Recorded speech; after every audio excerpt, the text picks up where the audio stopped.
karena Rasulullah SAW menahan diri dari mensolati mayyit yang memiliki utang hingga hutangnya dilunasi terlebih dahulu. Sesuai dengan sabda Nabi SAW, nafsul mu'mini mu'allakatun bidainihi hatta yuqda anhu. Jiwa seorang mukmin itu tertahan masuk surga disebabkan hutangnya sehingga hutangnya itu dilunasi terlebih dahulu. Hadis ini hadis sahih diriwayatkan Tirmidzi nomor 1078 dari Ibnu Majah 2413 ya. Ini sudah kita jelaskan, ini harus ya, wajib hukumnya. Di dalam salah satu ayat Al-Quran juga bunyinya begitu ya. Min ba'di wasiyatin tusuna biha audain. Jadi sebelum dibagi warisan pada saat mayit sudah mati, maka harusnya dibayar utangnya dulu. Bahkan sebagian ulama mengatakan didahulukan utang baru wasiat. Ya karena ini berat sekali masalah utang. Dan sudah berapa kali kita ingatkan teman-teman, utang hanya dilakukan kalau darurat. Ya, itu pun harus diikuti dengan niat ingin membayarnya. Karena kata Nabi SAW, siapa yang utang, niat mau membayarnya, maka Allah mudahkan dia membayarnya. Siapa yang utang, tidak niat membayarnya, Allah persulit dia membayarnya. Ya. Maka ini harus hati-hati, dan bayangkan orang mati syahid saja, diampuni semua dosanya kecuali utangnya. Jadi betul-betul harus hati-hati dengan utang ini. Selama masih bisa bekerja, ya mengambil hasil walaupun sedikit itu jauh lebih baik daripada seseorang berhutang. Yang kelima, ini juga termasuk kalau punya utang teman-teman ditulis ya. Masukkan dalam wasiat antum. Kata Nabi SAW, janganlah seseorang di antara kalian terlintas di benak dia sampai 3 hari sesuatu yang dia ingin sampaikan, khawatir dia meninggal, kecuali dia sudah tulis dalam bentuk wasiat, terutama utang. Utang sama fulan, alamatnya ini akad utangnya. Jadi kalau meninggal tiba-tiba, keluarganya bisa temukan itu. Assalamualaikum warahmatullahi wabarakatuh. Alhamdulillah, tidak pernah berhenti kita memuji Sang Pencipta Allah, Sang Raja yang sebenarnya. Dia telah meneliti pesan kepada seluruh makhluknya yang telah beriman kepadanya agar selalu menggunakan kalimat Alhamdulillah dalam bersyukur dan berterima kasih sehingga segala kebutuhannya dipenuhi olehnya. Dan juga kita panjatkan salam hormat kita, salawat dan taslim kepada Nabi besar Muhammad sallallahu alaihi wasallam, utusan yang telah diutus oleh Allah SWT kepada kita semua, dan juga mengucapkan salam hormat ini untuk mengejar pahala yang telah Allah Subhanahu wa taala janjikan. Melanjutkan bedah buku kita Minhajul Muslim, dan kita masih seputar masalah jenazah. Sudah kita sebutkan 12 poin ya pada pertemuan sebelumnya tentang masalah hal-hal yang harus dikerjakan oleh orang sakit hingga meninggal dunia. Bagaimana setiap orang yang sedang diuji oleh Allah Subhanahu wa taala, dia tidak punya solusi lain kecuali sabar. Dan sabar berarti menerima keputusan Allah Subhanahu wa taala. Kemudian dia ikhtiar mencari jalan keluar. Karena kalau sesuatu sudah terjadi, kita nggak ada opsi lain. Sebagaimana sudah saya ulangi statement Umar bin Khattab radhiyallahu anhu, beliau mengatakan, kalau seseorang sedang ditimpa takdir Allah Subhanahu wa taala, keputusan yang merupakan sesuatu yang sulit bagi dia, maka dia hanya bisa memiliki 2 opsi. Yang pertama adalah dia menerima takdir Allah itu dengan lapang dada, maka dia mendapatkan pahala, dia juga mudah melalui dan dia akan dapatkan solusinya. Misal orang bangun tidur sakit, orang pinjamkan uang tidak dibayar, ada orang yang menggibah dan mencaci maki, sudah terjadi. Kita bicara sesuatu kalau sudah terjadi. Kata Umar bin Khattab, opsi yang pertama adalah orang menerimanya. Dengan dia menerima, dia akan bisa menerima itu lapang dada ya. Kemudian dia juga bisa melaluinya dan pasti dia dapat solusinya. Sementara opsi yang kedua adalah dia tidak bisa menerima, berkeluh kesah. Dia akan dapat dosa, dia juga akan sulit melalui dan tidak dapat solusinya. Maka wajib sabar, itu yang pertama. Kemudian yang kedua anjuran berobat. Dan dianjurkan menyatukan antara berobat dalam sisi medis, minum obat misalnya ataupun herbal, dan juga ruqyah syariah. Sebagaimana juga poin nomor 3 dijelaskan tentang bolehnya ruqyah. Yang keempat, haramnya menggunakan jimat-jimat atau menggunakan jasa para dukun dan peramal. Yang kelima, membaca doa-doa Nabi alaihi salatu wassalam yang dianjurkan pada saat sedang sakit. Kemudian poin yang keenam, bolehnya berobat kepada orang kafir atau wanita, ya kalau dalam kondisi sakit. Yang ketujuh, bolehnya membangun karantina kesehatan. Ini juga sudah kita jelaskan, ya. Kalau ada orang kena penyakit menular, maka dianjurkan agar dikarantina supaya tidak menyebar kemana-mana. Yang kedelapan, kewajiban menjenguk orang sakit dan bagaimana pahala yang didapatkan bagi orang yang menjenguk orang sakit. Juga sudah kita bahas. Yang kesembilan, kewajiban berbaik sangka terhadap Allah berkenaan dengan keadaan orang sakit. Artinya pada saat orang sudah mau meninggal dunia, kita merasa sakit, ya sudah berat, maka kita bersangka baik dengan Allah Subhanahu wa taala dengan penuh keyakinan bahwasanya sakit itu akan membersihkan dosa-dosa.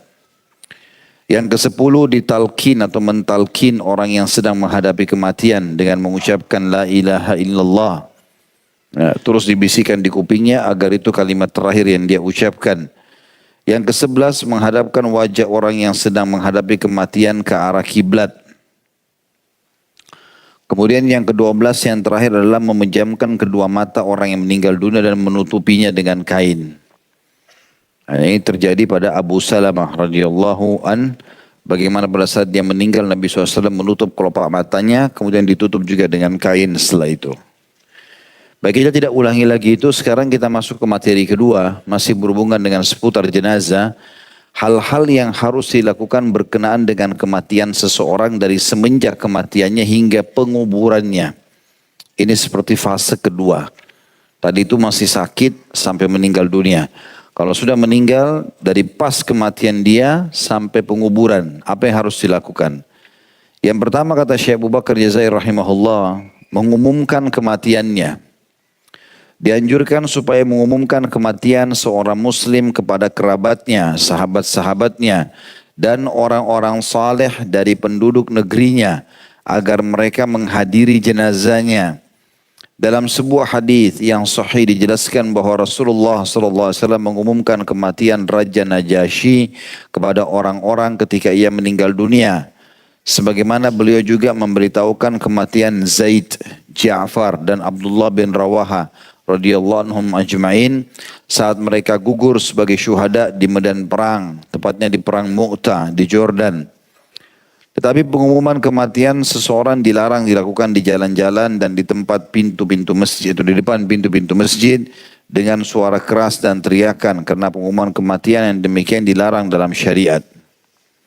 Artinya di sini diberitahukan kepada orang-orang terdekatnya. Kalau kita sekarang melalui medsos tentunya, misal kita menyebarluaskan bahwasanya si fulan telah meninggal dengan berharap makin banyak orang yang mendoakan dia, dan kalau masih ada hak-hak orang lain yang tersangkut dengannya, maka bisa diselesaikan. Nah, kita tahu terutama berhubungan dengan masalah utang ya, di mana Nabi SAW bersabda, Nabi SAW bersumpah demi zat yang jiwaku dalam genggamannya, sesungguhnya kalau seandainya ada orang berperang, lalu mati syahid, lalu dia hidup lagi, berperang lagi, mati syahid, kemudian dia hidup lagi, lalu dia berperang, dia mati syahid, 3 kali dia mati syahid, maka dia tidak akan masuk surga selama utangnya belum dibayar. Maka ini semua tujuannya diumumkan untuk memberitahukan kalau si fulan sudah mati. Siapa yang masih punya hak yang belum diselesaikan, maka mereka akan menyelesaikan dengan ahli waris. Ya. Yang kedua, bagi keluarga yang ditinggal, haramnya meratapi mayit dan bolehnya menangisinya. Apa bedanya ratap sama nangis? Hah? Kenapa bengong begitu? Karena belum pernah mati ya. Kalau ratap itu teriak-teriak sambil pukul-pukul badan, robek-robek baju, tarik rambut. Terus ucapin doa-doa yang buruk. Kenapa dia yang mati, kenapa bukan saya misalnya gitu. Nah itu namanya ratap, itu nggak boleh, haram. Bahasa Arabnya niyaha. Tapi kalau nangis saja, tetesin air mata dibolehkan. Ya. Kata Syekh Abu Bakar rahimahullah, haram hukumnya meratapi mayit serta menjerit-jerit karenanya. Berdasarkan sabda Nabi SAW, innal mayyita la yu'adzabu atau la yu'adzabu bibuka'il hayy. Sesungguhnya mayit akan disiksa karena tangisan orang yang hidup. Hadis riwayat Imam Muslim nomor 920. Juga sabda Nabi SAW, man niha alaihi fa innahu yu'adzabu bima niha alaihi yaumal qiyamah. Barang siapa yang diratapi kematiannya, niscaya akan disiksa karena ratapan tersebut kelak pada hari kiamat. Hadis ini riwayat Bukhari nomor 1290. Tentu di sini ada maksudnya hadis ini ya. Jadi kalau orang itu sudah memberikan wasiat, saya kalau mati, perlu seseorang di antara kita menulis wasiat itu. Saya kalau mati, saya berharap agar dikafani, dikuburi sesuai dengan disalati, sesuai dengan sunnah Nabi SAW. Saya mewasiatkan ahli waris saya supaya saya jangan diratapi, supaya jangan dibangun kuburan saya, supaya begini dan begitu. Dia kasih wasiat. Nah, kalau sudah kasih wasiat, ternyata ahli warisnya tetap lakukan perbuatan-perbuatan bid'ah atau pelanggaran-pelanggaran agama ini, maka dia lepas. Ya. Termasuk masalah kalau diratapi, misalnya ada anaknya nangis-nangis, teriak-teriak, maka dia lepas dari siksaan. Tapi kalau dia yang wasiatkan malah, ada sebagian orang begitu. Kalau saya mati, nanti buat acara begini ya, buat acara begini, buat acara begitu. Dia yang, bahkan dia ada orang khusus ya di beberapa negara Islam. Di Indonesia alhamdulillah belum ada ini. Entah kalau ada, saya tidak tahu. Tapi di beberapa negara Islam ada orang khusus disewa untuk menangis. Iya. Di acara kematian datang nangis-nangis menunjukkan kesedihan. Jadi mereka dibayar untuk menangis 1 jam, 2 jam. Nah, meratapi seakan-akan sedih sekali ketinggalan atau kehilangan si mayit. Padahal belum tentu dia kenal si mayit. Jual jasa nangis. Ya. Haram. Tidak boleh. Ya.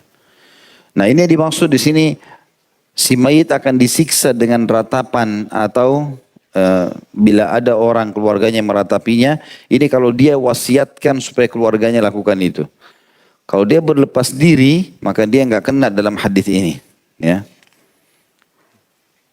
Ketika Rasulullah SAW membaiat para wanita muslimah, kata beliau selanjutnya, maka beliau memerintahkan kepada mereka supaya tidak meratapi mayit. Sebagaimana hal itu dituturkan oleh Ummu Atiyah radhiyallahu anha dalam salah satu hadis sahih riwayat Bukhari nomor 1306, di mana Rasulullah SAW bersabda, inni bari'um minas saliqa wal haliqa wasyaqah. Sesungguhnya aku berlepas diri dari wanita yang menjerit-jerit, meratap, wanita yang mencukur atau menggunduli rambutnya, serta wanita yang merobek-robek bajunya ketika mendapatkan musibah. Hadis ini riwayat Bukhari nomor 1296. Ada sebagian orang begitu, memang khusus dia menangis, bahkan digundur rambutnya demi menunjukkan kesedihannya. Ini enggak boleh dalam Islam. Dan saya sudah jelaskan di awal-awal bab kita teman-teman sekalian, mati itu dalam Islam bagi seorang mukmin kebahagiaan. Mati itu bagi seorang mukmin kebahagiaan, karena dia akan lepas daripada suka dukanya kehidupan dunia ini dan dia menuju kehidupan abadi. Ya. Kita harus yakin bahwasanya kita sedang menuju ke akhirat. Jadi orang kalau meninggal itu kebaikan bagi orang mukmin. Kata Nabi SAW, kalau orang mukmin meninggal dunia, maka itu kebaikan bagi dia. Tapi kalau orang kafir, maka orang-orang akan terselamatkan darinya. Gitu kan? Sebenarnya dia harus bisa menyelamatkan diri, tapi sudah terlambat. Para sahabat dan kaum salafus saleh dulu kalau ada di antara mereka yang mau meninggal, maka rame-rame didatangi oleh teman-temannya sambil mereka mengatakan berita gembira buat kamu. Mau mati dikatakan berita gembira, bergembiralah. Apa alasannya mereka mengatakan? Karena sebentar lagi kau akan bertemu dengan Tuhanmu Allah. Engkau akan bertemu dengan kekasih kita Rasulullah SAW. Engkau akan masuk ke dalam surgamu. Karena memang itu, setelah mati itu semua hasilnya. Maka orang mukmin tidak akan sedih. Makanya dianjurkan atau dibolehkan menangis tapi tidak boleh ratap. Biasanya muncul ratap ini karena berlebih-lebihan. Dia tidak faham. Dia pikir orang ini hilang selama-lamanya. Padahal sebenarnya keliru. Dia bukan hilang. Dia hanya mendahului kita ke alam barzah. atau ke akhirat. Kita pun akan menyusul. Sekuat apapun fisik kita, ya, sehebat apapun kita, ya, mengumpulkan segala macam keterampilan dunia, toh kita akan tinggalkan. Jadi mati itu bagi orang mukmin awal segalanya, karena dia akan menuju kepada kehidupan abadi, dan dia akan menjadi akhir segalanya bagi orang-orang kafir. Ya. Jadi kita tidak usah berlebihan dalam sedih, ya. Makanya di sini dilarang untuk meratap.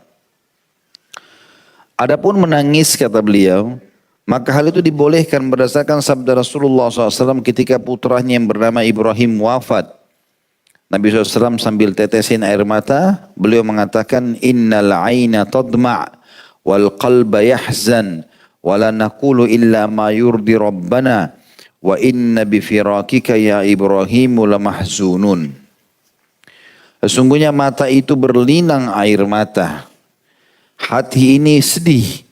Dan kami tidak akan mengatakan kecuali perkataan yang diridhoi oleh Rabb kami. Sesungguhnya kami merasa sedih karena berpisah denganmu wahai Ibrahim. Hadis ini riwayat Bukhari nomor 1303. Ketika Nabi SAW menangis itu. Sempat waktu mereka teteskan air mata tapi tidak ada suara. Teteskan air mata maka sahabat mengatakan, ya Rasulullah, Anda juga menangis? Kata Nabi SAW, iya, ini rahmat yang Allah masukkan di dalam hati orang-orang beriman. Bisa saja, gitu kan. Kemudian juga Rasulullah SAW menangis atas wafatnya Umamah binti Zainab, binti Rasulullah SAW. Ya. Sebenarnya di sini Umamah binti As bin Abil As, ya. Tapi biasa orang menisbatkan kepada Zainab. Cucu Rasulullah SAW, ya, Umamah. Dan ketika hal itu ditanyakan kepada beliau, hai Rasulullah, apakah engkau menangis? Bukankah engkau telah melarang menangisi mayit? Maka beliau bersabda, innama hiya rahmatun ja'alaha Allahu fi qulubi ibadih, wa innama yarhamullahu min ibadihi ruhama. Sesungguhnya tangisan ini adalah tangisan kasih sayang yang dikaruniakan Allah pada hati hamba-hambanya. Dan Allah akan menyayangi hamba-hambanya yang penyayang. Hadis ini riwayat Bukhari nomor 1284. Ya, artinya ini perbedaan antara ratap dan nangis. Ya. Yang ketiga, haramnya beristihdad. Ya. Ada footnote di situ nomor 966. Ihdad adalah meninggalkan perhiasan yang berbentuk pakaian, celak, pacar, dan wewangian lebih dari 3 hari. Seorang muslimah haram berihdad lebih dari 3 hari karena kematian seseorang kecuali karena kematian suaminya. Maka diwajibkan padanya berihdad selama 4 bulan 10 hari. Berdasarkan sabda Rasulullah SAW, La tuhiddul mar'atu ala mayyitin fauka 3 illa ala zawjin fa innaha tuhiddu alaihi 4 ashhurin wa ashra. Tidak diperbolehkan bagi seorang wanita muslimah berihdad. Ihdad itu maksudnya meninggalkan kerapian, kebersihan, ya, penampilannya yang bagus di rumah tentunya maksudnya. Tidak diperbolehkan bagi seorang wanita muslimah berihdad atas kematian seseorang lebih dari 3 hari. Kecuali atas kematian suaminya. Maka diwajibkan atasnya berihdad selama 4 bulan 10 hari. Hadis ini riwayat Bukhari nomor 313 dan Imam Muslim 938. Artinya kalau suaminya meninggal boleh dia tidak dandan, tidak segala macam. Karena menunjukkan kesedihannya. Dan dia berusaha jadikan bahan muhasabah karena suaminya sudah meninggal. Dia berharap bisa bersatu dengan suaminya nanti di surga. Setelah 4 bulan 10 hari, barulah dia beraktivitas di luar rumahnya. Barulah dia boleh menikah dengan laki-laki lain, kalaupun dia membuka pintu itu misalnya. Ya. Yang keempat, melunasi utang mayit.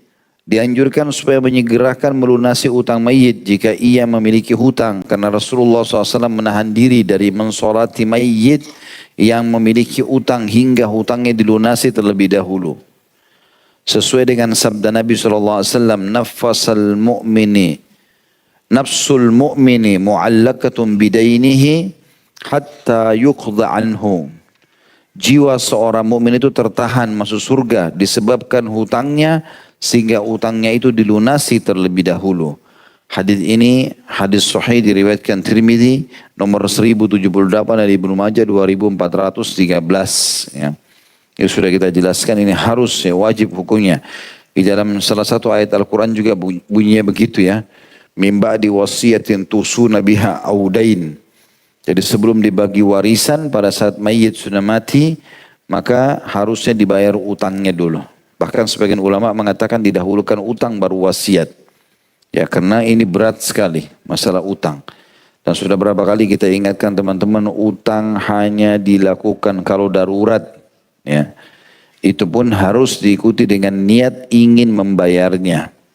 Karena kata Nabi SAW, siapa yang utang, niat mau membayarnya, maka Allah mudahkan dia membayarnya. Siapa yang utang, tidak niat membayarnya, Allah persulit dia membayarnya. Ya. Maka ini harus hati-hati dan bayangkan orang mati syahid saja, diampuni semua dosanya kecuali utangnya. Jadi betul-betul harus hati-hati dengan utang ini. Selama masih bisa bekerja, ya mengambil hasil walaupun sedikit itu jauh lebih baik daripada seseorang berhutang. Yang kelima, ini juga termasuk kalau punya utang teman-teman ditulis ya. Masukkan dalam wasiat antum. Kata Nabi SAW, janganlah seseorang di antara kalian terlintas di benak dia sampai 3 hari sesuatu yang dia ingin sampaikan, khawatir dia meninggal, kecuali dia sudah tulis dalam bentuk wasiat, terutama utang. Utang sama fulan, alamatnya ini akad utangnya. Jadi kalau meninggal tiba-tiba, keluarganya bisa temukan itu. Ya. Yang kelima, mengucapkan kalimat istirja atau inna lillahi wa inna ilaihi raji'un. Kami milik Allah, kami akan kembali kepada Allah. Berdoa dan bersabar. Kata beliau, keluarga mayit diwajibkan bersabar khususnya di saat kematian berdasarkan sabda Nabi SAW, innamas sabru inda sadmatil ula. Sesungguhnya kesabaran itu terutama pada saat kejadian pertama kali saja. Hadis ini riwayat Bukhari nomor 1283. Artinya beratnya orang pada saat ditimpa musibah cuma di hari-hari pertama. Setelah itu sudah selesai. Maka justru puncak pahala sabar di awal terjadi itu. Awal kematian, awal kecelakaan, awal penyakit, ya, awal apalah perceraian, awal segala macam itu yang awalnya terasa sakit. Tapi setelah itu sudah tidak ada masalah. Makanya Nabi SAW mengatakan sesungguhnya sabar itu justru dibutuhkan di awal-awalnya. Karena setelah itu sudahnya mengalir dengan sendirinya. Berapa banyak orang yang sudah mengalami penyakit 10 tahun dia lalui. Toh berjalan sudah, gitu kan. Beda dengan waktu awal dia ya disampaikan oleh dokter tentang penyakit tersebut. Mengucapkan kalimat istirja ini penting sekali. Sebagaimana disebutkan dalam sabda Nabi SAW, "Ma min abdin tusibuhu musibatun fayaqul inna lillahi wa inna ilaihi raji'un, Allahumma ajirni atau Allahumma ajurni fi musibati wa akhlif li khairan minha illa ajarahu Allah Ta'ala fi musibatihi wa akhlafa lahu khairan minha." Tidaklah seseorang ditimpa suatu musibah kemudian ia mengucapkan sungguhnya kami milik Allah dan kepadanya kami akan kembali. Ya Allah, berilah aku pahala dalam menghadapi musibahku ini dan berilah aku pengganti dengan yang lebih baik dari musibah itu. Melainkan Allah Ta'ala akan memberikan pahala dalam menghadapi musibahnya dan akan memberinya pengganti yang lebih baik dari musibah tersebut. Hadis ini sahih riwayat Muslim nomor 918. Jadi antum harus betul-betul amalkan doa ini. Sebagian salafus saleh apapun subhanallah dia mau keluar rumah hujan. Ya, inna lillahi wa inna ilaihi raji'un. Tertunda sedikit kegiatannya. Dia janjian sama orang batal. Ya. Apa saja. Dia mau pakai pakaian entah di mana dia taruh. Bahkan kakinya tersentuh dengan batu. Semua diucapkan kalimat istirja. Inna lillahi wa inna ilaihi raji'un. Allahumma ajirni fi musibati wa akhlif li khairan minha. Seperti itulah. Ya. Ini penting harus selalu diamalkan. Karena katakan di sini pasti Allah akan ganti musibahnya menjadi kesenangan. Juga ini hadis pernah diamalkan oleh Ummu Salamah radhiyallahu anha. Mungkin kisah ini tidak asing lagi. Ummu Salamah adalah istri Nabi SAW. Pada saat meninggal Abu Salamah sangat soleh. Maka dia sangat bersedih karena di awal-awal Islam, umat Islam masih sedikit, anaknya masih satu, namanya Salamah.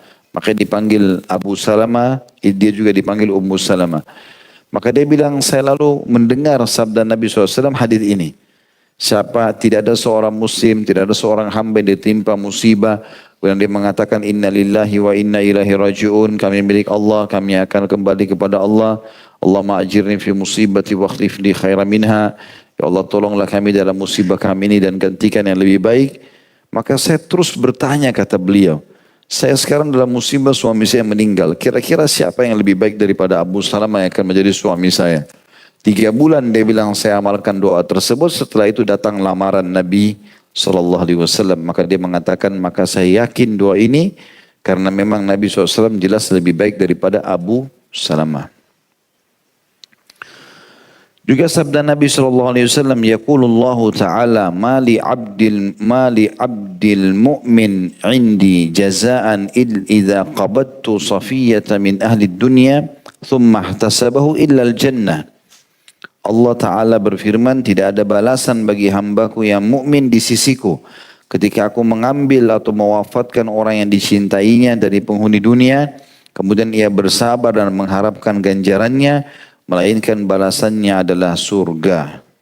Hadis ini diriwayatkan Imam Bukhari nomor 6424. Artinya tadi kalau kita meninggalnya pasangan hidup, meninggalnya anak, meninggalnya orang tua, meninggalnya paman, meninggalnya sahabat, semua ini ya, meninggalnya anak. Ini teman-teman sekalian, kalau kita sabar dan mengharapkan pahala di sisi Allah, kita anggap sebagai sebuah musibah, ucapkan kalimat istirja, maka dipastikan Allah Subhanahu wa taala akan menjanjikan surga di sini. Yang keenam, wajibnya memandikan mayit. Jika seorang muslim meninggal, baik orang dewasa maupun anak kecil, baik jasadnya utuh atau hanya sebagiannya saja, hendaknya ia dimandikan. Adapun jenazah seorang muslim yang tidak perlu dimandikan adalah orang yang syahid di medan perang, yang gugur karena dibunuh oleh tangan orang-orang kafir saat berjuang di jalan Allah. Hal itu berdasarkan sabda Rasulullah SAW, la tugassiluhum fa inna kulla jurhin aw kulla damin yafuhu miskan yaumal qiyamah. Janganlah kalian memandikan jenazah para syuhada, karena sungguhnya setiap luka atau setiap tetesan darah mereka akan menebarkan bau harum minyak kasturi kelak pada hari kiamat. Hadis ini sahih riwayat Imam Ahmad nomor 13.777 ya. Tentu ini tentang masalah mandikan jenazah banyak sekali contohnya. Nabi SAW memandikan jenazah para sahabat, kemudian para sahabat memandikan jenazah yang lain, dan juga waktu Nabi SAW meninggal dimandikan jenazah beliau alaihissalatu wassalam. Yang ketujuh, tata cara memandikan mayit. Sebenarnya poinnya sama, cuma beliau ingin urutkan saja ya. Jika air telah disiramkan secara merata ke sekujur tubuh mayit, tapi ini perlu digarisbawahi ya, yang memandikan harus sesama jenis, laki-laki sama laki-laki, perempuan sama perempuan. Yang boleh lawan jenis hanya suami istri.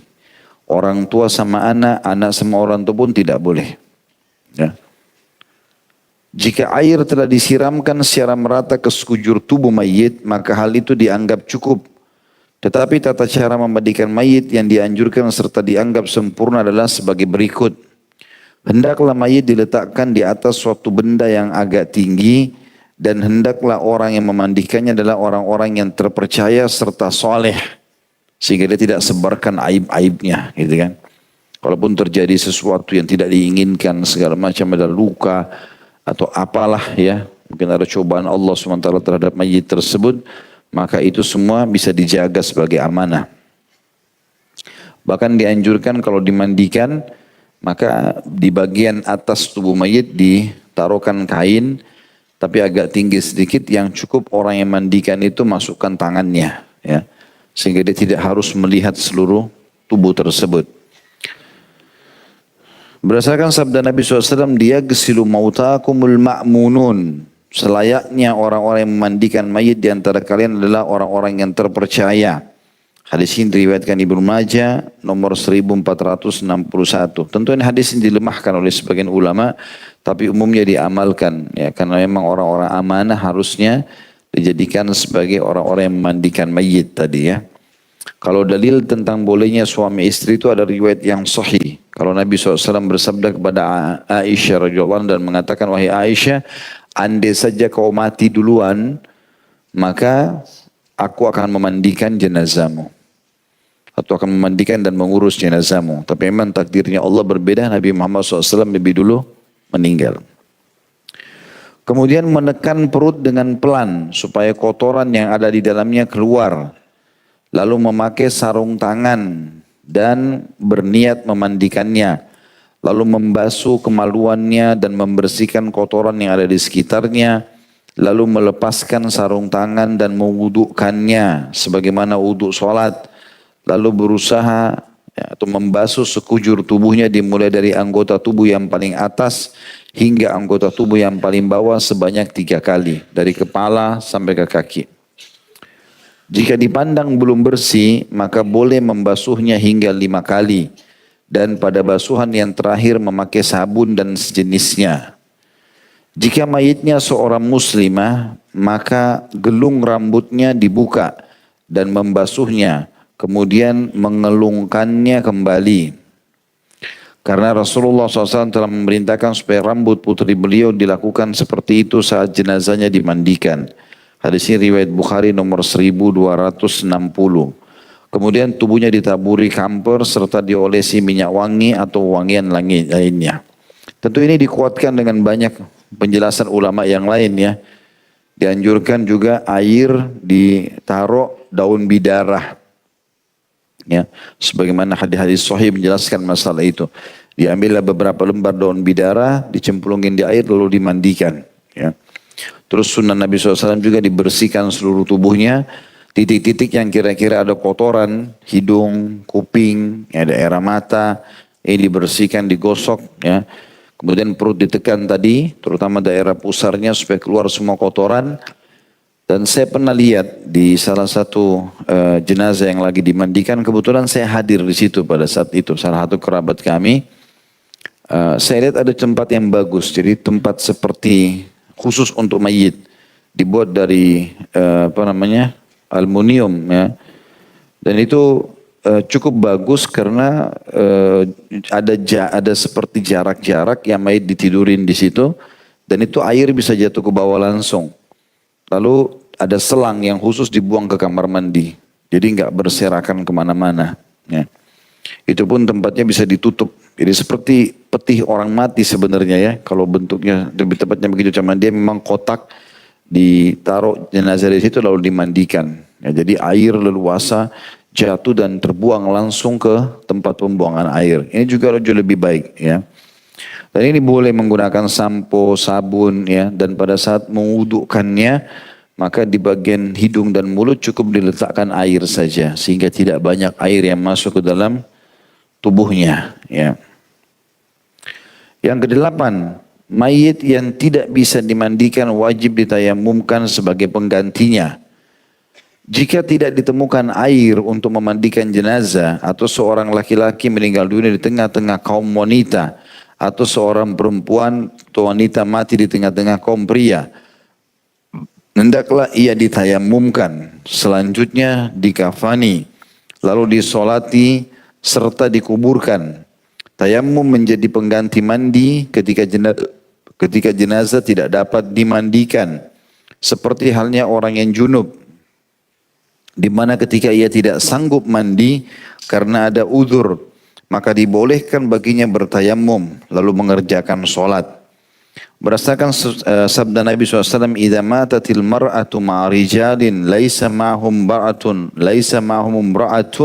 ghairuha wal rajulu ma'an nisa'i laisa ma'hunna rajulun ghairuh fa innahuma yuyammani wa yudfanani." Jika seorang wanita meninggal dunia di tengah-tengah kaum laki-laki dalam keadaan tidak ada seorang wanita pun bersama mereka kecuali wanita tersebut, atau jika seorang laki-laki meninggal dunia di tengah-tengah kaum wanita dalam keadaan tidak ada seorang laki-laki pun yang bersama mereka kecuali laki-laki tersebut, maka jenazah keduanya ditayamumkan serta dikuburkan. Hadis ini riwayat Abu Daud dan hadis ini diamalkan oleh para fuqaha.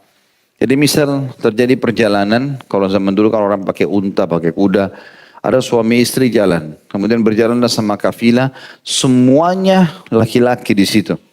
Mungkin ada 20-30 orang laki-laki semua. Subhanallah, suami istri ini datang ajalnya. Cuma dia sendiri perempuan. Dia safar sama mahramnya. Tapi suami juga meninggal. Bagaimana cara mengurus jenazah perempuan ini? Sekarang tidak ada perempuan. Suami juga wafat, tidak ada mahramnya. Maka ditayamumkan di sini. Ya, hanya ditayamumkan, tidak dimandikan. Tidak boleh laki-laki megang-megang jasadnya si perempuan walaupun mayit. Bisa juga sebaliknya. Kalau laki-laki terjadi berada di tengah-tengah wanita semuanya, gitu kan? Maka kalau dia meninggal ditayamumkan saja. Ya, tidak perlu dimandikan kecuali ada istrinya di salah satu wanita tersebut. Kemudian yang kesembilan, salah seorang dari pasangan suami istri boleh memandikan pasangannya. Sebagaimana sudah kita jelaskan tadi. Dibolehkan bagi suami memandikan istrinya dan istri memandikan suaminya berdasarkan sabda Rasulullah SAW yang ditujukan kepada Aisyah radhiyallahu anha. Lau mutti lagassaltuki wa kaffantuki. Seandainya engkau meninggal dulu hai Aisyah, maka aku akan memandikan dan mengafanimu. Ali bin Abi Thalib pun radhiyallahu anhu memandikan jenazah istrinya Fatimah. Ini disebutkan oleh Al-Baihaqi dan juga disebutkan oleh Ibnu Majah di nomor 1465, Ahmad 25380. Dan juga An-Nasai sebutkan dalam Sunan Al-Kubra nomor 7079. Dibolehkan juga bagi kaum wanita memandikan anak laki-laki yang masih kecil yang baru berusia 6 tahun ke bawah. Adapun kaum laki-laki memandikan anak perempuan yang masih kecil, maka para ulama memakruhkannya. Ya, kalau seandainya anak masih kecil di bawah 7 tahun atau 6 tahun, ini masih boleh perempuan memandikannya. Tapi kalau sudah di atas itu sudah nggak boleh lagi. 7 tahun ini dianggap umur yang sudah tidak layak lagi untuk dilihat auratnya oleh lawan jenis, walaupun dia belum balik. Ya. Dan Allah Subhanahu Wa Taala biasanya memberikan anak-anak 7 tahun ini rasa malu. Ibunya sendiri kalau masuk kamarnya dia tutup. Ya. Dia nggak mau. Atau lagi di kamar mandi nggak mau lagi dilihat. Ya, sudah seperti itu fitrahnya. Selanjutnya yang ke-10, wajibnya mengafani mayit. Diwajibkan mengafani mayit seorang muslim setelah dimandikan dengan kain yang bisa menutupi seluruh tubuhnya. Ya. Mus'ab bin Umair radhiyallahu anhu, salah satu syuhada yang mati di Uhud, salah seorang syuhada dalam perang Uhud dikafani dengan selendang yang pendek. Melihat hal itu maka Rasulullah SAW memerintahkan para sahabat supaya menutupi kepalanya serta tubuhnya. Kemudian mereka menutupi kedua kakinya dengan pohon izkir atau tumbuhan yang berwangi atau mengeluarkan bau wangi. Hal itu menunjukkan kewajiban menutup seluruh tubuh mayit. Hadis ini diriwayatkan oleh Bukhari nomor 1276. Ya. Jadi di kafan itu syuhada dikafin dengan bajunya sendiri ya. Tapi kalau orang-orang yang mati umum ya juga sama usaha ditutup. Sebagian ulama mengatakan bahwasanya dianjurkan kafan itu bagi laki-laki 3 lembar dan bagi perempuan 5 lembar ya. Sehingga perempuan tertutup rapat, tidak terbentuk jasadnya. Ada di poin 11 menjelaskan masalah itu, kain kafan dianjurkan berwarna putih dan bersih. Dianjurkan agar mayit dikafani dengan kain kafan berwarna putih dan bersih, baik yang masih baru maupun sudah lama. Hal itu berdasarkan sabda Rasulullah SAW, ilbasu min thiyabikumul bayad, fa innaha min khairi thiyabikum wa kaffinu fiha mautakum.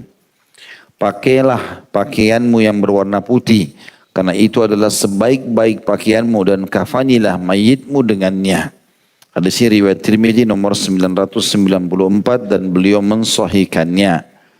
Selain itu dianjurkan juga mengoleskan kain kafan dengan minyak wangi atau wangian berdasarkan sabda Rasulullah SAW, "Idza ajmartumul mayyita fajmiruhu thalathan." Jika kamu mengoleskan minyak wangi kepada mayit, maka oleskanlah sebanyak 3 kali. Hadis ini riwayat Ahmad nomor 14.131, Al-Hakim jilid 1 halaman 506 dan beliau mensahihkannya.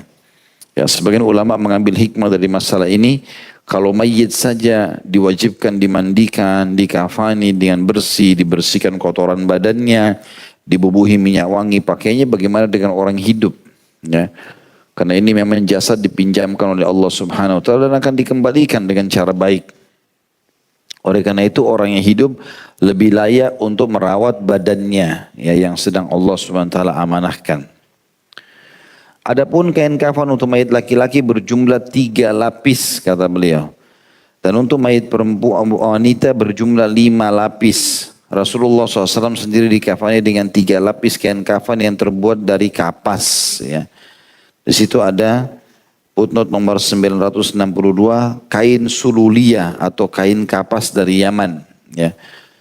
Nah, ini sebenarnya kain katun, ya, kain yang lembut sekali, yang baru. Di sini dikatakan kain kapas atau kutun yang baru, tanpa ada baju kurung dan sorban. Jadi maksudnya bukan kain yang sengaja dibuatin kayak baju, bukan juga imamah, tapi kain los saja itu dililitkan di badan, ya, sampai tertutup rapat. Kecuali bagi orang yang meninggal dunia ketika ihram, maka ia dikafani dengan kain ihramnya, yaitu cukup hanya selendangnya serta kainnya saja, tidak mengolesinya dengan minyak wangi, serta kepalanya juga tidak ditutup seperti keadaan ketika ihram. Berdasarkan sabda Rasulullah SAW terkait dengan wafatnya seorang sahabat yang terjatuh dari atas binatang kendaraannya pada hari Arafah. Gassiluhu bima'in wa sidr wa kaffinuhu fi thawbihi wa la tuhannituhu wa la tukhammiru ra'sa fa innahu yub'atsu yawmal qiyamati mulabbiyan. Mandikanlah ia dengan air serta daun pohon bidarah, ya. Jadi saya pernah bilang pohon bidara ini ditanam di rumah, ya. Beli, harganya murah, cari. 7 lembar setiap hari diminum. Airnya ditaruh di air diminum. Itu bisa menjadi obat, racun bagi sihir. Bagi syaitan itu racun. Bagi kita obat untuk sihir, ya. Dan kalau bisa dibuat jus bidara bagus, ya. Daun-daun bidara ini di blender dengan semangka, dengan jeruk, dengan apa. Itu bagus kalau ibu bisa buat sayur bidara bagus, ya.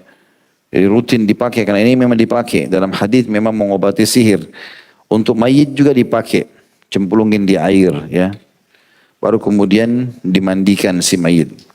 Kata Nabi SAW, mandikan ia dengan air daun bidara, lalu kafani ia dengan kainnya. Janganlah maksudnya kainnya kain ihramnya, karena sahabat ini tadi mati dalam keadaan ihram. Janganlah mengolesinya dengan minyak wangi dan jangan pula menutup kepalanya karena ia akan dibangkitkan pada hari kiamat dalam keadaan bertalbiyah. Ya, hadis Bukhari di nomor 1265 dan Imam Muslim 1406. Maksudnya dia akan dibangkitkan sambil mengatakan labbaik Allahumma labbaik labbaik la syarika laka labbaik, terus begitu. Dan satu-satunya mayit yang tidak ditutup kepalanya, orang syuhadanya ditutup, itu adalah orang-orang yang ihram. Itu sebagai penghormatan bagi mereka. Dan kenapa tidak boleh digosok minyak wangi? Karena memang orang yang sedang ihram tidak boleh pakai minyak wangi. Maka berlaku di masa hidupnya, berlaku juga di masa matinya. Yang ke-12, kain kafan dari sutra. Diharamkan mengafani mayit seorang muslim dengan kain kafan dari sutra. Karena ia haram dipakai oleh kaum laki-laki sehingga haram pula mengafani mayit mereka dengannya. Adapun mayit wanita meskipun dibolehkan memakainya tetapi dimakruhkan mengafaninya dengannya. Karena hal itu termasuk tindakan yang melampaui batas dan berlebihan. Yang keduanya dilarang oleh Allah serta Rasulnya Muhammad SAW. Sebagaimana dijelaskan dalam hadis Nabi SAW, La tughalu bil kafan fa innahu yuslabu sari'a. Janganlah kalian berlebihan dalam kain kafan karena ia akan segera rusak. Hadis ini riwayat Abu Daud nomor 3154. Subhanallah, saya pernah lihat cuplikan ada seorang anak muda Saudi. Dia datang ke Amerika, kemudian dia coba melihat bagaimana prosesi kematian orang-orang non-muslim ini. Jadi pada saat meninggal tergantung keadaan dia. Kalau dia orang miskin tidak dipedulikan. Tapi kalau dia orang mampu maka datang disiapkan petinya. Petinya itu ada yang sampai $10.000, $20.000 sampai $100.000. Mahal sekali sampai miliaran jumlahnya. Kemudian tergantung dia punya uang atau tidak. maka perawatan mayit itu besar sekali. Sampai ada juga tempat khusus untuk merawat. Tidak dikubur, diawetkan. Ditaruh dalam peti, diawetkan. Lalu setiap keluarganya kalau mau datang lihat dia, tinggal bayar berapa dolar. Nanti dia lewat pakai mobil, di sebelah kanannya ada kaca, dia bisa lihat mayit itu. Beberapa saat gitu kan. Lalu kemudian anak muda itu memberikan tanggapan. Dia bilang subhanallah, jenazah-jenazah mereka dibiayai sampai sekian puluh ribu dolar. Ya, pada saat mereka meninggal. Lalu dia pegang kain kafan, dia mengatakan sementara umat Islam hanya ini saja. Ya, dengan sangat mudah. Karena bagi seorang muslim tidak penting masalah petinya, kemewahannya, tapi yang penting adalah amalnya, ya. Amal apa yang sudah dia persiapkan pada saat dia sendirian di kuburan. Dan memang setiap orang yang antara kita harus paham masalah itu. Makanya Nabi SAW pernah melihat ada orang-orang lagi kumpul di Baqi. Kemudian beliau segera jalan dan para sahabat ikut di belakangnya. Begitu sampai ke sana, dia mengatakan ada apa? Kata para sahabat, ya Rasulullah kami mau kuburkan mayit. Lalu Nabi SAW tiba-tiba lihat ke dalam liang lahat. Dan beliau menurunkan duduk di atas lutut beliau. Ya. Kemudian menangis, meneteskan air mata sampai tanah basah. Kata para sahabat terisak-isak. Lalu beliau mengatakan untuk tempat seperti ini kalian punya persiapan. Kalian harus punya persiapan. Artinya amal-amal ya yang banyak sehingga kuburannya menjadi taman dari taman surga. Abu Bakar berkata radhiyallahu anhu, "Innamal hayya aula bil jadidi minal mayyit. Innama huwa lil muhlah atau al-kayhu awis sadidu yasidu minal mayyit." Sesungguhnya orang yang masih hidup lebih berhak atas kain yang baru daripada mayit. Karena kain kafan itu hanya akan mewadahi cairan dan nanah yang keluar dari tubuh mayit. Hadis ini diriwayatkan Bukhari nomor 1387. Tentu Nabi SAW dikafani dengan kain baru. Abu Bakar radhiyallahu anhu berijtihad. Beliau pada saat mau meninggal, beliau punya kain di rumah. Beliau mengatakan pakailah kain ini, kafani saya dengan ini. Lalu anaknya Aisyah mengatakan, wahai ayahku, kenapa anda tidak dikafani dengan yang baru? Maka beliau mengatakan statement ini, sesungguhnya orang yang masih hidup lebih berhak untuk menggunakan yang baru daripada mayit. Karena kain kafan fungsi utamanya adalah supaya tidak menetesnya darah kalaupun masih keluar atau nanah dari tubuh si mayit sehingga tidak ada aib dalam pengantaran jenazah tersebut. Karena begitu ditutup tanah tersebut ya sudah. Jasadnya akan dihancurkan oleh tanah, baik belatung lah, ulat lah, segala macam. Yang hidup di situ adalah ruhnya. Ya. Dan tadi sudah disebutkan juga, saya supaya tidak lupa, kaum wanita lebih kainnya sampai 5 lembar besar. Biasanya ada standar ya, sekian meter kali sekian meter. Tujuannya agar bagian dadah dan bagian bokong belakang itu tertutup rapat. Ya, jadi dililit badannya satu kain, dililit lagi kain yang kedua, dililit lagi kain ketiga, terus begitu sampai 5. Nanti kesannya antara leher sama perutnya, dadanya semuanya sama rata, supaya tidak melahirkan fitnah di situ. Ya. Ya, bisa saja seorang wanita misalnya diikuti oleh seorang laki-laki yang suka dia semasa hidupnya, lalu tersingkap aurat, gitu kan? Kenapa pernah terjadi? Ada orang seperti itu, subhanallah, tidak ada keimanan. Itu dibahas oleh sebagian kaum salaf dalam buku-buku mereka. Jadi antara mereka yang tidak bertakwa kepada Allah, karena yang meninggal adalah wanita yang dia sukai, begitu selesai dikuburkan, orang semua pergi, digali, diperkosa. Dia tetap melakukan pada mayit itu. Ini ya perbuatan yang sangat mungkar. Ya, dan kata para ulama menanggapi kisah itu, dia akan tetap dicatat sebagai memiliki dosa zina, walaupun yang dizinai adalah mayit. Karena dia terlanjur memang niatnya untuk itu. Sebagian ulama fikih mengatakan, andai saja ada seorang laki-laki, dia lihat seorang wanita di malam hari gelap, lalu dia ingin memerkosanya. Lalu ini contoh saja, lalu kemudian dia datang dan dia perkosa orang itu, wanita tersebut. Setelah selesai, dia baru tahu ternyata istrinya sendiri. Misal, ternyata istri sendiri, tetap dia dapat dosa zina. Ya. Karena niatnya memang zina dari awal. Gitu kan. Begitu juga sama dengan si mayit tadi. Poin nomor 13, mensolati mayit. Mensolati jenazah seorang muslim hukumnya wajib kifayah atau fardu kifayah. Artinya kalau sudah ada yang kerjakan yang lain gugur. Demikian juga dengan memandikan, mengafani, serta menguburkannya. Sehingga jika sebagian kaum muslimin telah menunaikannya, maka kewajiban itu dianggap gugur dari kaum muslimin yang lainnya. Rasulullah SAW biasa mensolati mayit-mayit kaum muslimin. Tetapi sebelum melaksanakannya, beliau memperhatikan terlebih dahulu hutang-hutang mayit kaum muslimin atau kaum mukminin. Jika seorang muslim meninggal dunia dan meninggalkan utang, maka beliau tidak mensolatinya hingga hutangnya dilunasi terlebih dahulu. Seraya beliau bersabda kepada para sahabat, "Sallu ala sahibikum." Salatilah mayit sahabat kalian ini. Hadis riwayat Imam Bukhari di nomor 2291. Ya. Ini juga termasuk ancaman bagi orang yang punya utang ya. Jadi subhanallah, orang-orang saleh di kalangan para ulama tidak ada yang mensolati orang yang terlilit utang. Karena itu Nabi SAW tanya, orang ini punya utang enggak? Kalau mereka mengatakan ada ya Rasulullah, maka Nabi SAW tinggalkan. Kecuali ada sahabat yang mengatakan, ya Rasulullah saya lunasi utangnya dia. Sudah selesai. Nabi SAW sholat, kenapa terjadi di zaman Nabi SAW itu? Pas beliau mau sholati ternyata ada utang. Lalu beliau mau tinggalkan. Ada satu sahabat mengatakan, ya Rasulullah saya lunasi utangnya. Sholatilah dia. Maka Nabi SAW sholati itu.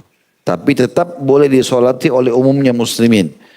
Tapi ulamanya umat Islam tidak. Ya. Dan tentu kalau ulama yang mensolati, insya Allah kita berharap doanya lebih diijabah. Ya.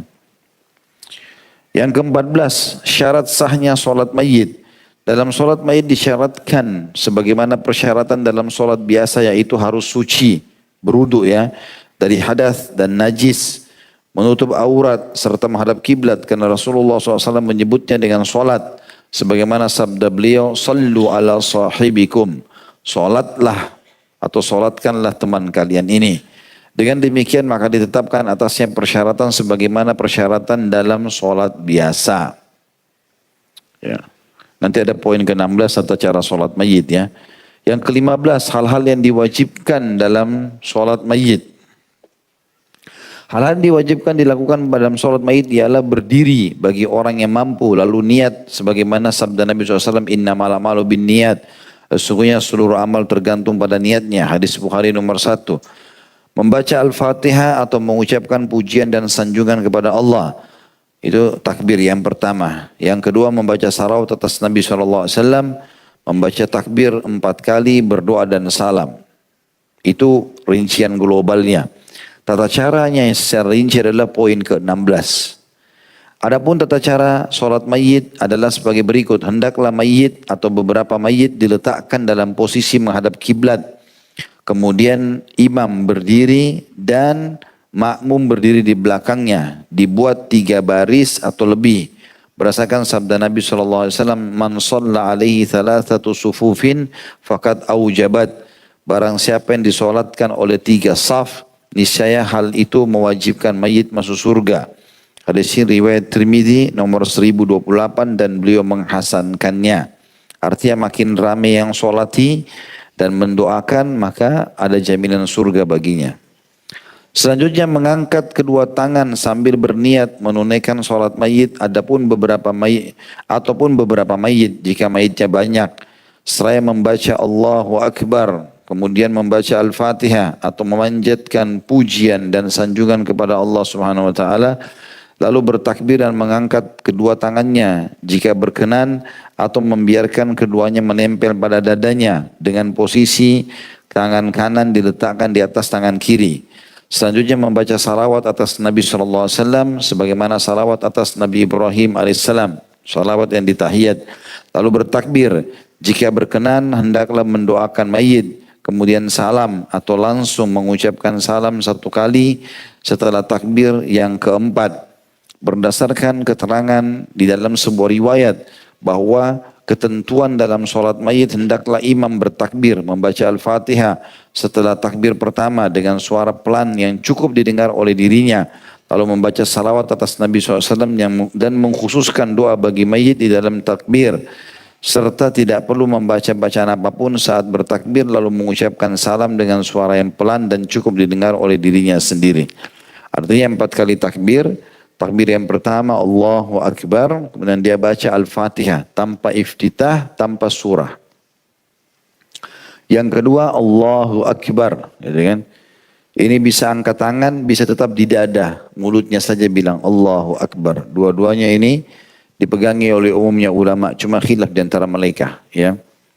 Ada yang mengatakan takbiratul ihram itu dihitung di awal saja, yang sisanya tinggal seperti orang kalau apa namanya, sholat id, ya. Karena sholat id juga begitu, bisa Allahu Akbar, terus Allahu Akbar, bisa juga Allahu Akbar saja lisannya. Yang pertama saja takbiratul ihram angkat tangan. Jadi dua-duanya dibolehkan. Kemudian takbir yang kedua dia cukup membaca salawat Ibrahim. Allahumma salli ala Muhammadin wa ala ali Muhammadin kama sallaita ala Ibrahim wa ala ali Ibrahim innaka Hamidum Majid sampai akhir. Lalu takbir yang ketiga dia doakan si mayit. Allahumma gfir lahu warhamhu wa'afihi wa'fu anhu sampai akhir. Ini cukup panjang doanya. Tapi teman-teman kalau tidak hafal bisa baca Allahumma gfir lahu, Allahumma arhamhu. Ya Allah maafkan dia, ya Allah rahmati dia. Terus saja begitu. Allahumma gfir lahu warhamhu. Allahumma gfir lahu warhamhu. Kalau perempuan Allahumma gfir laha warhamha. Ya. Tentu ini harusnya sering dilakukan ya. Kemudian takbir yang keempat maksudnya sering disolati mayit itu. Dan harusnya orang rame mensolatinya. Kalau di Masjid Nabawi dan Masjid Haram Mekah, setiap sholat, hampir 5 waktu sholat selalu ada. Ya, kalau antum lagi umroh, lagi haji, dengarkan sebelum atau habis zikir, pas lagi zikir. Biasanya habis sholat wajib dikatakan kalau dia imamnya bilang as-salatu alal mayyit, sholatlah untuk mayyit, satu laki-laki. Kalau perempuan as-salatu alal mayyitah. Ya. Kalau rame-rame as-salatu alal amwat. Ya. Sholat untuk rame-rame jenazah. Kalau anak kecil biasanya as-salatu ala tifl, salat untuk anak kecil. Kalau rame-rame atfal. Ya. Tentu ada doanya masing-masing ya. Kalau anak kecil itu kita minta agar dijadikan salafan wa dhukhrufa liwalidayhi. Dia akan menjadi penolong dan peninggalan terbaik bagi kedua orang tuanya. Karena anak yang meninggal sebelum balik akan memasukkan orang tuanya ke dalam surga. Gitu. Kemudian yang ke-17 makmum yang tertinggal dalam sholat mayyit. Bagi makmum yang tertinggal dalam sholat mayyit, jika ia berkenan, maka ia dapat mengganti takbir yang tertinggal secara berurutan. Dan jika ia berkenan, maka ia dibolehkan meninggalkannya. Lalu salam bersama imam berdasarkan sabda Rasulullah SAW sebagai jawaban atas pertanyaan Aisyah radhiyallahu anha yang bertanya tentang tertinggalnya sebagian takbir. Karena ia tidak mendengarnya. Ma sami'ti fakabbiri wa ma fataki fala qadha alaiki. Pada takbir yang kamu dengar maka bertakbirlah kamu, sedang pada takbir yang terlewatkan olehmu maka tidak mendengar atau kamu tidak mendengarnya maka tidak berkewajiban menggantinya. Penulis kitab Al-Mughni menyatakan hadis ini sebagai hujah, namun saya tidak mendapatkan takhrijnya. Maksudnya kitab Al-Mughni ini yang disebutkan ya dalam mazhab Hanabilah bahwasanya memang ya hadis ini dipegangi. Ya, artinya dalam pendapat ini begini, kalau misalnya kita datang, kalau dari awal imamnya Allah Akbar, kita juga Allah Akbar gak ada masalah. Ada dua cara di sini ya. Kalau misalnya antum datang ternyata imam sudah Allah Akbar, sholat jenazah takbir yang ketiga. Apa yang kita lakukan? Nah, kita ikut takbir, mirip dengan orang sholat. Antum ikut imamnya rakaat ketiga, antum rakaat pertama, gitu kan. Imamnya baca bacaan yang ketiga, antum baca bacaan yang pertama. Jadi kalau imamnya lagi mendoakan mayit, antumnya takbir, antum baca Al-Fatihah. Kemudian imamnya takbir yang keempat, lalu dia salam, antum takbir, baca salawat. Imam salam, antum takbir lagi dua. Takbir yang ketiga, doakan mayit, takbir yang keempat, doakan diri sendiri atau langsung salam, gitu kan. Atau kata beliau bisa dengan cara lain. Cara lainnya adalah kalau kita datang ke takbir yang ketiga, Allahu Akbar, udah kita anggap kita cuma hadir di takbir yang ketiga. 1 dan 2 sudah dianggap lewat. Takbir keempat, imam salam, kita ikut salam sama dia. Diambil daripada statement Nabi SAW kepada Aisyah. Dan ini khusus untuk sholat mayyit saja. Yang ke-18, orang yang ikut menguburkan mayit tetapi belum mensolatinya. Bagi seseorang yang menguburkan tetapi ia belum mensolatinya, maka ia boleh mensolatinya di kuburannya. Karena Rasulullah SAW pun mensolati seorang wanita yang biasa menyapu atau membersihkan masjid. Setelah ia dikuburkan dan para sahabat sholat di belakang beliau. Ini disebutkan hadisnya diriwayatkan Bukhari nomor 1337 ya. Tanpa ada tambahan tanda kutip dan para sahabat sholat di belakang beliau. Tambahan ini terdapat dalam riwayat yang disebutkan oleh Bukhari di nomor 1340. Demikian juga dibolehkan mensolati mayit yang tidak ada di hadapan pendiri sholat. Karena lokasinya jauh dari tempat pendiri sholat. Karena Rasulullah SAW juga melaksanakan sholat mayit atas mayit Raja Jandashi yang berada di negeri Ethiopia atau Habasya. Sedangkan Rasulullah SAW dan kaum muslimin para sahabat berada di Madinah Al-Munawwarah. Sebagaimana dijelaskan dalam satu hadis yang sahih. Hadis ini riwayat Bukhari nomor 1333. Saya jelaskan dulu poin ini. Kalau seandainya ada mayit yang baru dikubur, tapi ini ulama kasih batasan, dikuburnya baru hari itu, ya. Kalau sudah lewat hari itu, lebih cenderung mendapat ulama mengatakan tidak ada lagi sholat di kuburan, ya. Karena memang Nabi SAW melarang kita sholat di kuburan, ya. Nabi SAW melarang tidak boleh sholat di kuburan, tidak boleh menginjaknya, tidak boleh duduk di atasnya, gitu kan. Jadi ada larangan.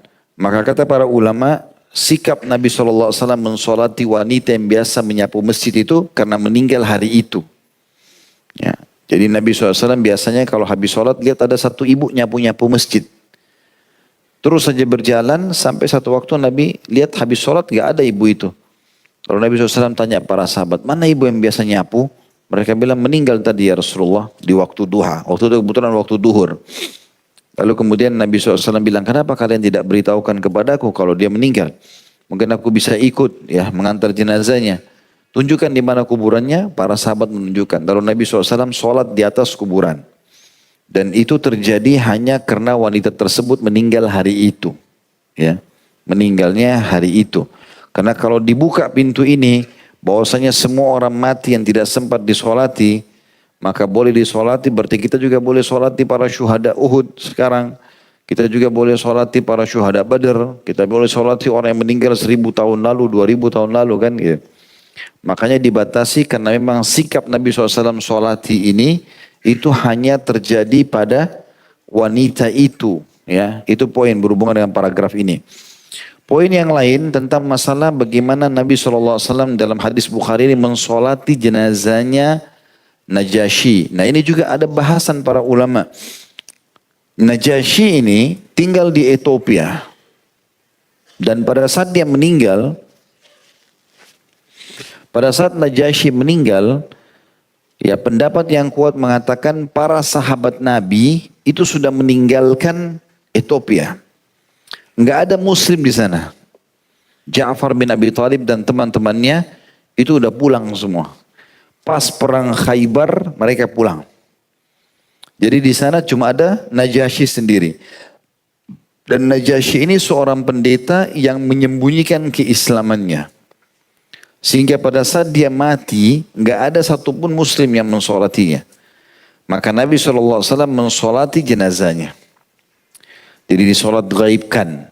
Kenapa? Karena tidak ada yang solati. Ya.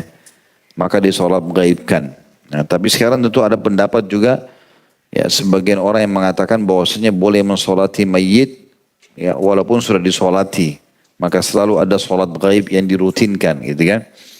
Maka ini Allahu a'lam pendapat yang perlu butuh dalil. Kalau dalil yang benar adalah satu-satunya orang yang Nabi solati jenazahnya gaib hanya Najasyi. Padahal banyak sahabat yang mati, ya. Seperti waktu para sahabat pulang dari peperangan Sariyah, peperangan-peperangan para sahabat itu banyak yang mati. Tapi Nabi nggak pernah sholati gaib. Padahal mereka mati syahid. Satu-satunya Nabi sholat itu cuma Najasyi. Dan alasannya tadi sudah jelas karena tidak ada yang sholati di Ethiopia. Dia sembunyikan Islamnya. Berarti sholat gaib ini lebih tepat kalau orang itu tidak ada yang sholati. Antum tahu ada satu kerabat antum tinggal di Jepang, tinggal di ujung Australia, tinggal di Amerika. Nggak ada muslim di kota itu. Dia sendiri saja misalnya. Maka dia meninggal, diberitakan dan harus dikubur. Nggak ada keluarga, nggak ada dana untuk datang ke sana. Ambil jenazahnya atau kubur di mana gitu. Maka disolati seperti keadaan Najasyi ini. Ya. Yang ke-19, doa yang dibaca dalam sholat mayit. Doa yang dibaca dalam sholat mayit adalah Allahumma inna fulanan ibna fulan fi dhimmatika wa hablu jiwarik fakihi min fitnatil qabri wa adzabil nar wa anta ahlul wafa'i wal haqq. Allahumma faghfir lahu warhamhu fa innaka antal ghafurur rahim. Allahumma ighfir li hayyina wa mayyitina wa sagirina wa kabirina wa dhakarina wa unthana wa hadirina wa ghaibina. Allahumma man ahyaitahu minna fa ahyi alal islam wa man tawaffaitahu minna fa tawaffahu alal iman. Allahumma la tahrimna ajrahu wa la tudillana ba'dahu. Ya Allah, sungguhnya fulan bin fulan, si mayit ini berada dalam tanggunganmu serta tali perlindunganmu. Maka peliharalah ia dari fitnah kubur dan siksa neraka. Dan Engkau maha penjamin lagi maha benar. Ya Allah, ampunilah ia dan kasihanilah ia. Karena sungguhnya Engkau maha pengampun lagi maha penyayang.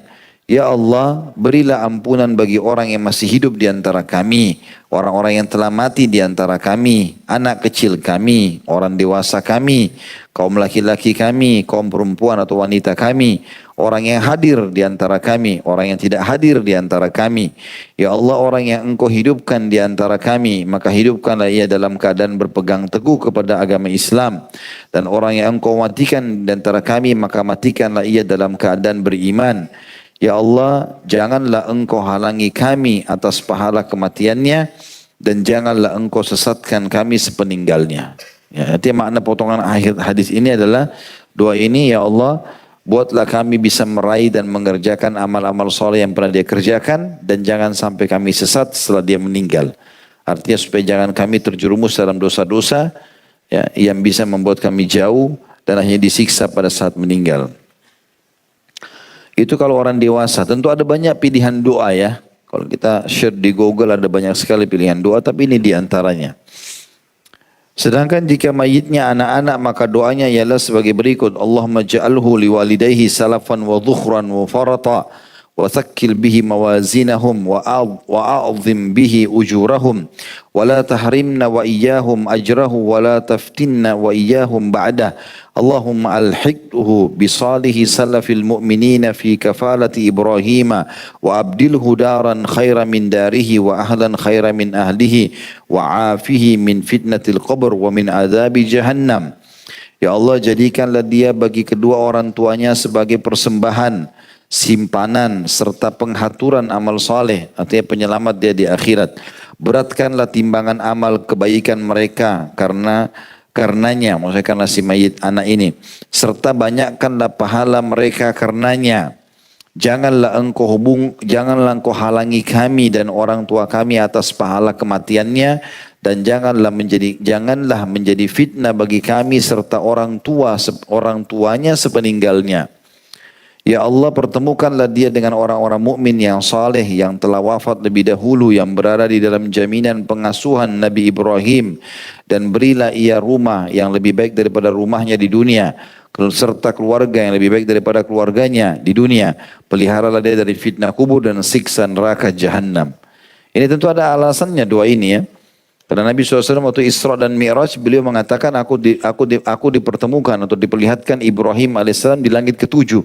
Dan di sekitarnya ada anak-anak kecil. Maka aku pun bertanya kepada Jibril AS, siapa itu wahai Jibril? Jibril mengatakan itu adalah ayahmu Ibrahim, dan dia atau di sekitarnya adalah anak-anak muslim yang meninggal sebelum balik. Dan mereka dibawa asuhan Ibrahim AS. 2 poin atau 3 poin yang terakhir di sini ya. Poin nomor 20, mengantar mayit dan keutamaannya. Di antara perbuatan sunnah yang berkaitan dengan mayit ialah mengantarkannya ke kuburannya. Berdasarkan sabda Nabi SAW, "Udul marida wamshu ma'al janazati tudzakirukumul akhirah." Jenguklah orang sakit dan antarlah jenazah. Niscaya hal itu akan mengingatkanmu kepada akhirat. Hadis ini sahih riwayat Muslim dan Ahmad. Kemudian dalam pelaksanaannya dianjurkan supaya mempercepat langkah.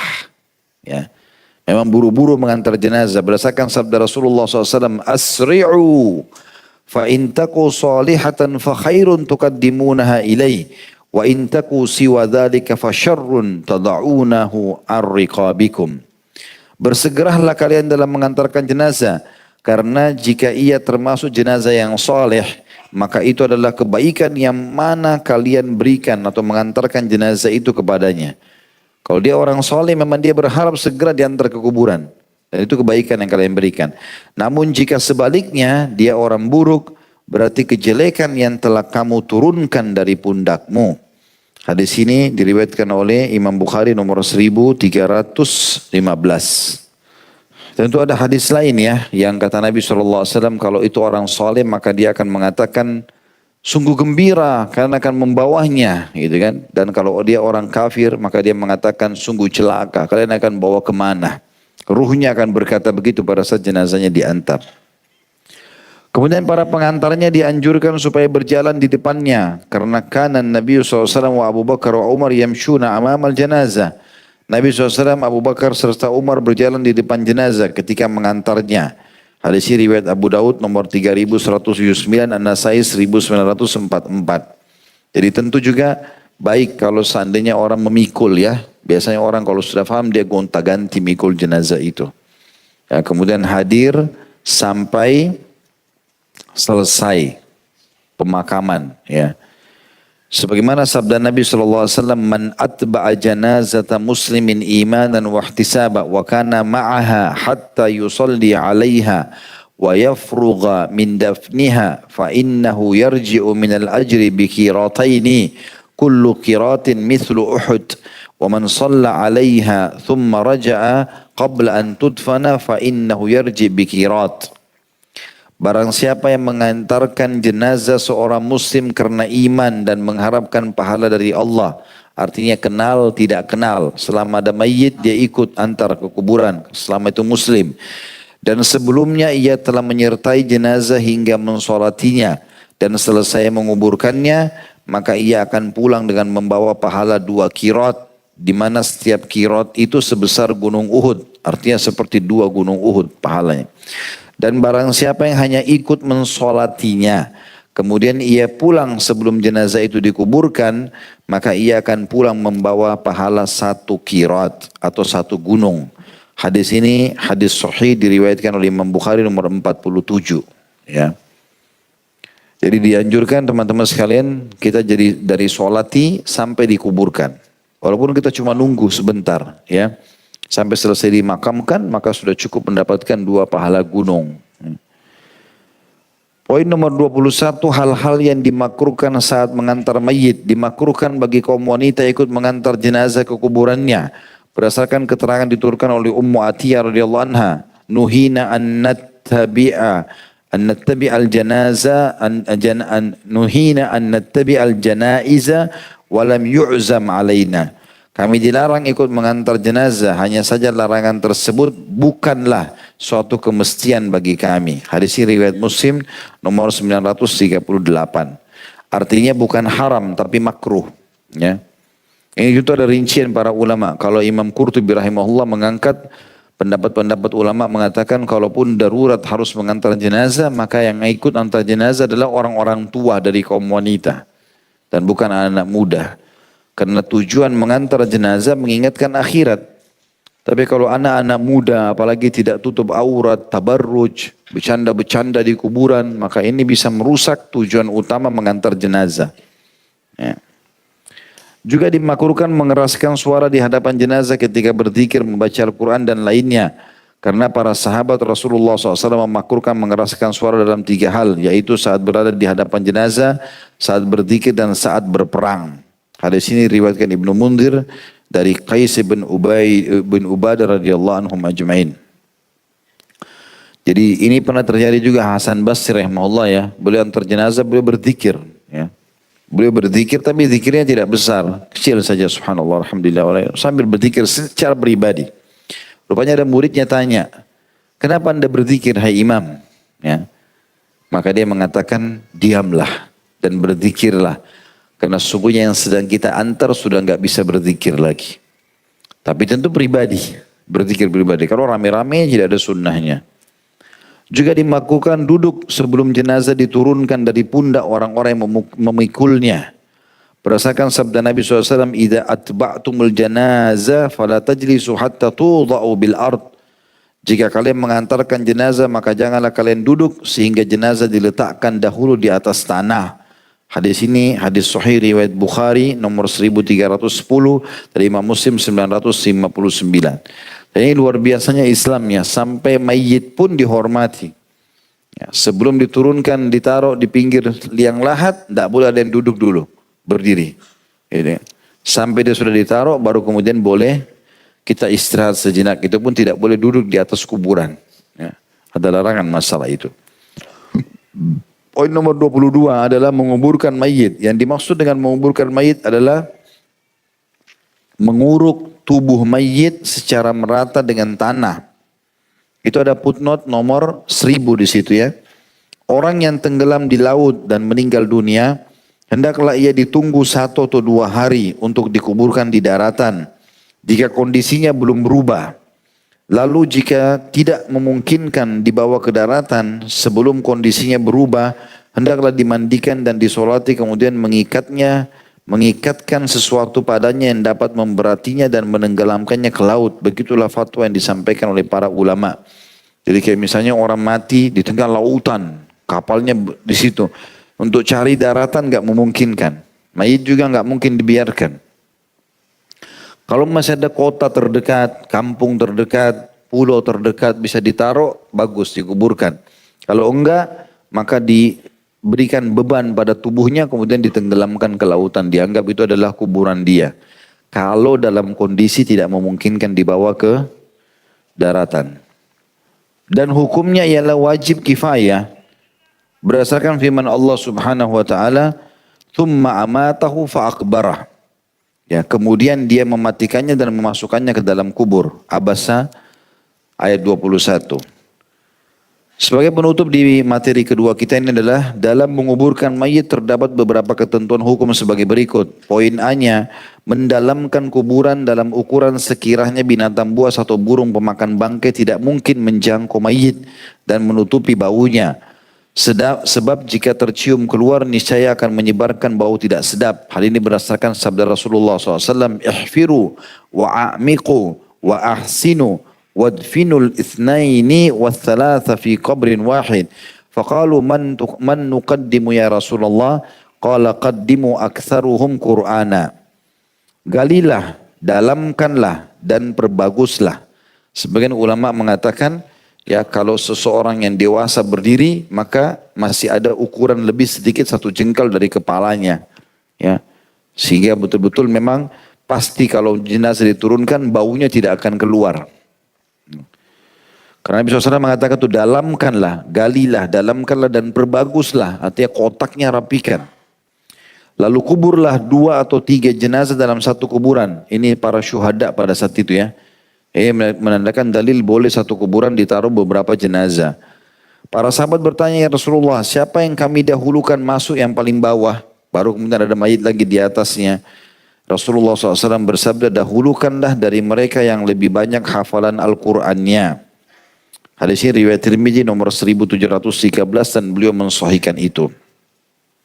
Poin B, membuatkan al-lahad, tanda kutip, di dalam kuburannya. Karena al-lahad lebih utama meskipun asyak dibolehkan. Apa bedanya? Al-lahad itu digali kuburan baru digali lagi ke dalam. Jadi mayit itu pada saat diturunkan dimasukkan lagi ke dalam lubang. Gitu ya. Sehingga pada saat nanti ditutup dengan batu-batu, pada saat tanah ditutup maka tidak akan kena si mayit. Jadi dia bentuk seperti L ya. Ini digali, terus digali lagi ke dalam. Khusus untuk jenazahnya saja bisa masuk. Itu namanya lahad dan itu lebih afdal. Asyak boleh, kayak kita lakukan di Indonesia. Jenazah ditaruh, lalu ditutup dengan papan, kayu, lalu ditaruh tanah. Tapi yang lebih afdal al-lahad. Itu berdasarkan sabda Rasulullah SAW, al-lahadu lana wa syakku li gairina. Al-lahad untuk kita sedangkan asyak untuk selain kita. Ya.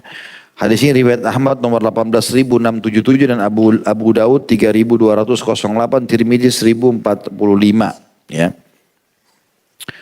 Adapun yang dimaksud dengan al-lahat adalah lubang di dalam kuburan di sebelah kanannya, sedangkan asyak adalah lubang di tengah-tengahnya. Kemudian poin C-nya, bagi orang yang menghadiri penguburan dianjurkan mengepalkan tanah sebanyak 3 kepalan.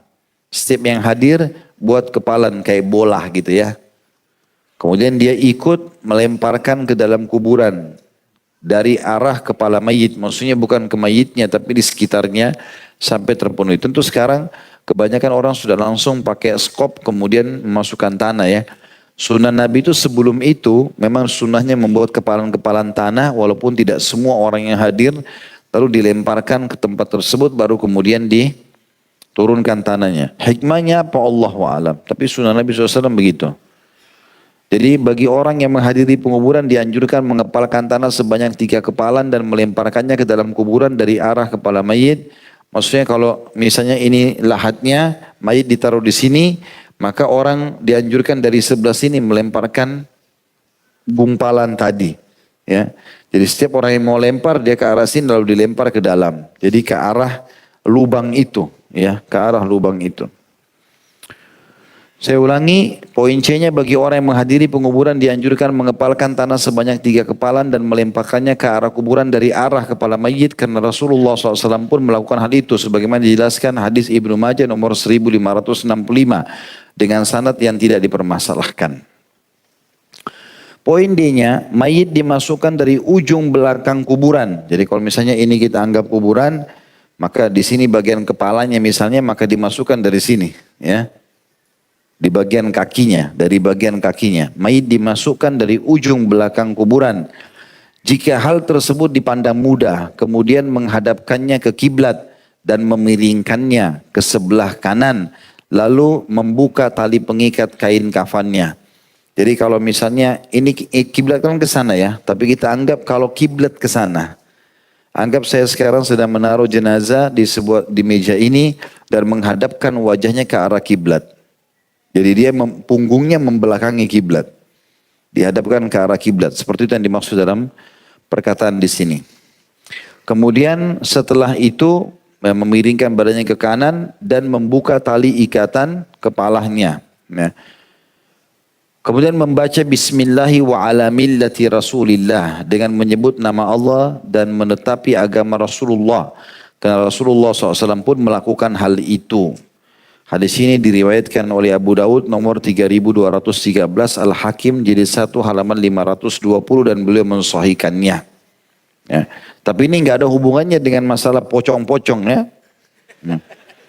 Ya kalau tidak dibuka itu nanti dia teriak-teriak lah, nanti dia keluar lah segala macam ya. Itu nggak benar. Karena selalu digambarkan pocong ininya masih terikat. Ya. Poin E, menutupi, dan ini terakhir, menutupi kuburan jenazah wanita dengan kain ketika ia diletakkan di dalam kuburannya. Karena salafus saleh atau orang-orang saleh terlebih dahulu atau sebelum kita menutupi kuburan jenazah wanita ketika ia diletakkan dalam kuburannya. Namun tidak demikian terhadap kuburan jenazah laki-laki. Ini disebutkan diantaranya Ibnu Mas'ud dan Ali bin Abi Thalib radhiyallahu anhu, dan hadis ini ya disebutkan oleh Abu Dawud. Allahu a'lam. Ini bahasan kita dari pengurusan mandinya mayit sampai dikuburkannya. Ada 22 poin kurang lebih ya. Dan insya Allah yang akan datang kita akan lanjutkan materi ketiga, hal-hal yang harus dilakukan setelah mayit dikuburkan. Apa saja yang dilakukan. Mungkin itu bahasan kita insya Allah. Dan untuk sementara kita akan ada libur 2 kali pertemuan karena saya harus bimbing umrah. Insya Allah umrah plus Aqsa. Dan Alhamdulillah saya sangat bersyukur sama Allah karena hari ini berita gembira visa kami semuanya keluar. Karena tidak semuanya orang keluar. Saya dari 4 kali ajukan visa, 3 kali masuk, satunya nggak bisa. Karena ada peringatan tentang masalah keamanan dan segala macam oleh mereka. Akhirnya Alhamdulillah sekarang keluar. Biidnillah. Dan insya Allah ini akan kita berangkat hari Kamis selama 2 pekan, gitu kan. Jadi mungkin di awal Maret baru kami kembali insya Allah mungkin tanggal 5 baru pada saat itu kita masuk ke ceramah atau lanjutkan materi kita. Cuma memang qadarullah masya'fal saya punya 2 umroh yang sangat berdekatan. Nanti bulan Maret pun itu mungkin 2 pekan ceramah kita. Kemudian akan ada umroh lagi setelah itu sebelum Ramadan. Tapi insya Allah mudah-mudahan ini semua kena semua di jalan Allah dan semua juga niatnya untuk menghadiri majelis ilmu. Bagi teman-teman yang tetap mau ikuti ceramah kami tetap akan live insya Allah di sana. Karena ceramah-ceramah juga di sana akan kita bedah buku baik di Masjid Aqsa ataupun di masjid di hotel di Mekah sama di Madinah nantinya. Baik begitu saja, semoga bermanfaat. Subhanakallahumma bihamdika asyhadu an la ilaha illa anta astaghfiruka wa atubu ilaik. Wassalamualaikum warahmatullahi wabarakatuh.